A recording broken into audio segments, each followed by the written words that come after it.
First winter job is done. I've just cleaned my Brunton's Varifold. That was my first season in 2017 with this propeller. Just taken the anode off there, the prop anode.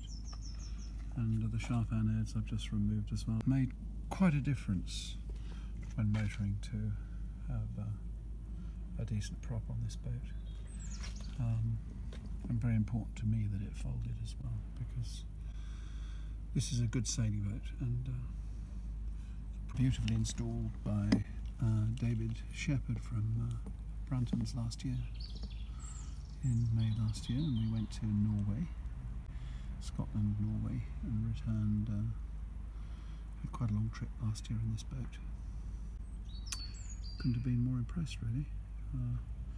This is an out-and-out sailing boat, no doubt, but you do have to motor occasionally, and to have a propeller that really does work is terrific.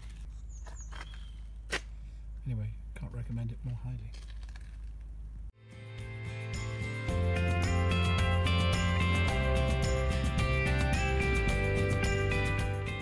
You can find videos of our voyages to Shetland and Norway in 2016 and 2017 on our YouTube channel, Semingo Sailing.